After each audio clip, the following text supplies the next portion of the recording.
नमस्कार, आप देख रहे हैं पर्यावरण पोस्ट और मैं हूं आपके साथ ज्योति निषाद। लोकसभा चुनाव 2024 में अभी करीब 400 दिन बाकी है और भारतीय जनता पार्टी ने अभी से चुनाव की तैयारी शुरू कर दी है।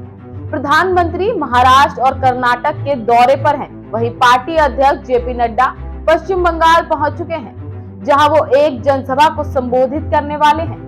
मंगलवार को खत्म हुए भाजपा की राष्ट्रीय कार्यकारिणी की बैठक में पार्टी ने देश में होने वाले 9 राज्यों की विधानसभा चुनाव और लोकसभा चुनाव को लेकर अपनी रणनीति तैयार कर ली है। कार्यकारिणी की बैठक में पीएम मोदी ने कहा था कि चुनाव में 400 दिन बच गए हैं, ऐसे में सभी कार्यकर्ताओं को एक एक दरवाजे तक पहुंचना होगा।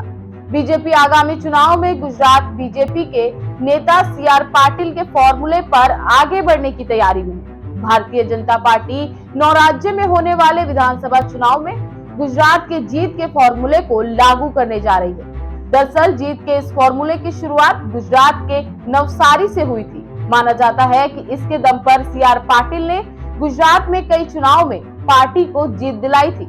ये फॉर्मूला पेश समिति का था, जिसे लागू करने के बाद बीजेपी को पंचायत, महानगर पालिका, नगर पालिका और फिर विधानसभा में भी जीत हासिल हुई।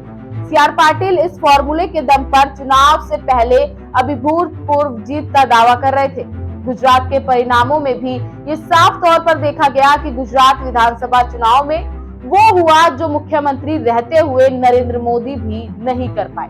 पाटिल के फॉर्मूले से कांग्रेस प्रदेश से साफ हो गई।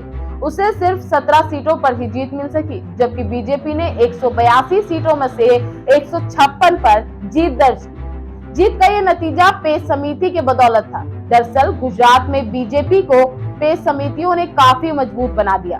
गुजरात में पार्टी ने 15 लाख पेश समितियां बनाई और करीब 75 लाख सदस्यों को हर बूथ पर 50% वोट हासिल करने की जिम्मेदारी दी गई। इन सदस्यों ने योजना के मुताबिक चुनाव से पहले काम किया और परिणाम के रूप में बम्पर जीत हासिल हुई। अब इस फॉर्मूले को भारतीय जनता पार्टी 9 राज्य के विधानसभा चुनाव में लागू करने जा रही है। वे सभी विधानसभा चुनाव वाले राज्यों में पेश समिति का गठन करेगी और एक एक बूथ तक अपनी पहुंच को और मजबूत करेगी। इधर बुधवार को चुनाव आयोग ने 3 राज्यों के विधानसभा चुनाव का ऐलान कर दिया है। इसमें नागालैंड, मेघालय और त्रिपुरा के विधानसभा चुनाव की तारीखों का ऐलान किया गया है। चुनाव आयोग के मुताबिक त्रिपुरा में 16 फरवरी को वोट डाले जाएंगे, वहीं नागालैंड और मेघालय में 27 फरवरी को मतदान होगा। हालांकि तीनों राज्यों के नतीजों की घोषणा 2 मार्च तक ही की जाएगी। फिलहाल के लिए बस इतना ही। ऐसे ही देश दुनिया की खबरों के लिए देखते रहें पर्यावरण पोस्ट। सब्सक्राइब करें पर्यावरण पोस्ट।